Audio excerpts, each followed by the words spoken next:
Commanders! Today we're talking about faction pants. Now, we've done a video like this before, and I'm going to kind of touch on that stuff, but mostly I want to make it short. So here's what's gone on. When we first made the video, we didn't really have Tier 2, Tier 3, Tier 4 Legendaries. We do now, and they're not identified as Tier 1, Tier 3, Tier 4.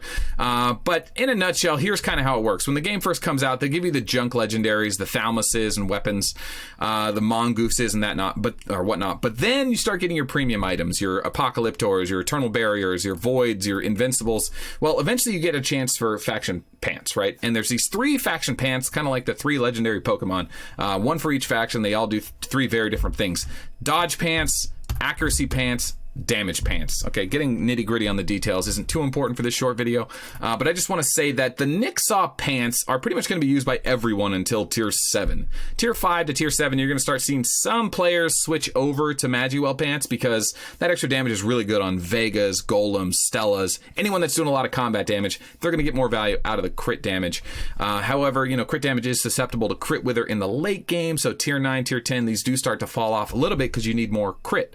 Okay, the accuracy pants, the Voltar pants, are the only accuracy pants in the game. So Rock and Bullet mains are going to be using these pants pretty much forever. Rock with Sonar, and then Bullet with the Wings of Eternity.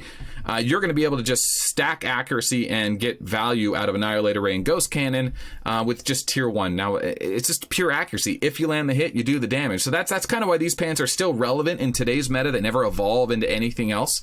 Unlike Nixaw pants are just dodge and defense, but mostly it's dodge. That's why people get them. If you still want to play the dodge game into Tier 9, 10, 11, and you're not really worried about all the guaranteed hit commanders like everyone has, like Rogers has Tyrant Cometh, Elf has Curse, Reinhardt has his Thorns, Gilly has Nonviolent Resistance, Vega has Breakdown. All the main comms run guaranteed hit. Then they're running gems: Scorpio, Leo, Gemini, Sagittarius. So dodge really has a diminishing return. But if you do want to go that route, then the Phantom Pants would be the evolution of the Nixaw pants. It's Tier 2.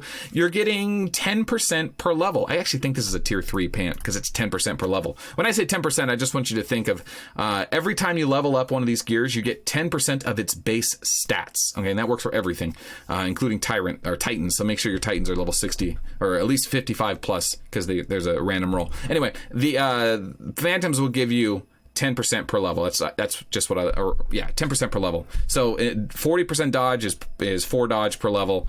Total damage reduction is 0.4 per level. Anyway, I don't want to get on the nitty gritty. It's 10% per level, as opposed to the Nixaw pants, which is 6% per level. Voltar pants, 6% per level. And then Magiwell pants, 7% per level. They give a little extra crit damage there.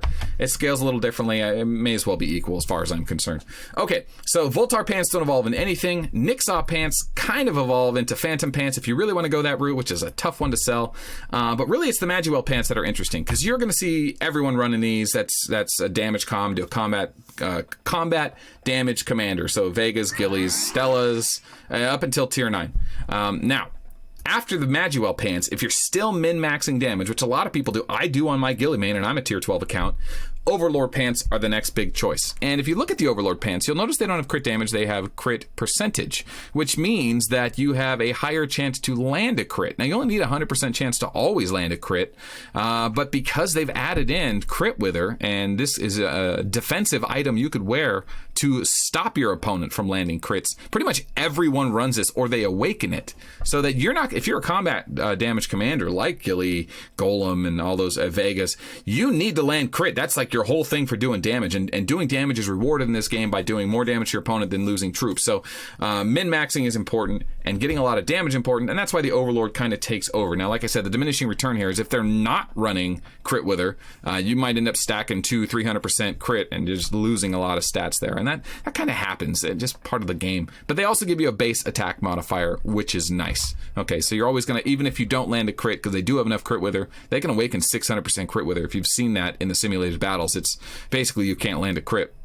But anyway, you get a little attack out of here too, in case they do make that mistake. Now, those are Tier 2 Legendaries. Once you get into the Tier 3 Legendaries, the Fire Spirit Pants and the Beetlejuice Pants, these are extremely expensive. The Fire Spirit Pants, you're not really seeing a lot of min-maxers, combat damage commanders using these. For the most part, people go from Tier 1 to Tier 2, and then in Galactic Battle and PvP, they actually stop using the best in-slot gear. And now what we kind of use is just the SWE gear. The strengthened weakened effect pants, the strengthened weakened effect weapons, the strengthened weakened effect helmet. And that's because even though the best in slot gear will probably let you win if you have 20 different battles with 20 different commanders, the best in slot gear will probably win the most matches.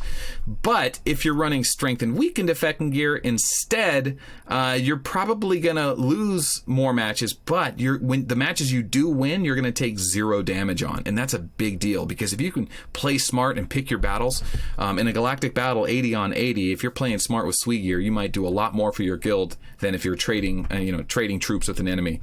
That being said, SWE gear is its whole nother thing. You do want to get 400% SWE eventually, because you can do wild things with it. Watch the video on that. This video isn't for that. I just kind of want to revisit that, remaster this, because it's been a long time since I did this, and I think it's important for young players to find out, is it worth getting the faction pants and doing the faction quest? Yes. Should you get Nixaw pants for like 3 or 4 of your commanders for dodging in PvE and PvP? Yes. Should you get Voltar pants? Probably 1 pair if you're going to run a rock or a bullet, but remember, you have to run a lot of leadership into those commanders in order to hit hard enough with Annihilator Rare Ghost Cannon. So maybe that's just more of a specified build. Watch my videos on Rock and Bullet if you want to do that. And the Magwell pants. You're probably going to run at least 1 or 2 pairs of these, probably on your main commander, and they're going to scale nicely until tier 9, tier 10, until you have to evolve into something more like the Overlord pants or the SWE pants. Or if you're doing a tank build, you're going to be looking for the Fearless pants, which are probably still one of the best in slot items until you get to tier 3, tier 4, right? Yeah, that's right. Definitely tier 4.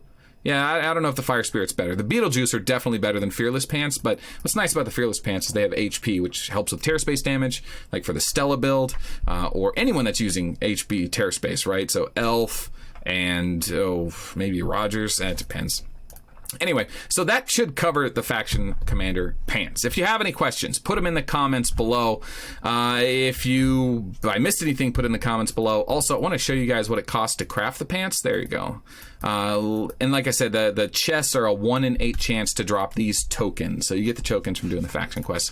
But it's 50 Shadow Matter, 100 Cosmic Crystals. It's really nothing. It's just at 14 million parts, which could be a lot for newer players. So anyway, I hope this video was helpful. Thanks for watching. My name is Melt, and we'll see you tomorrow.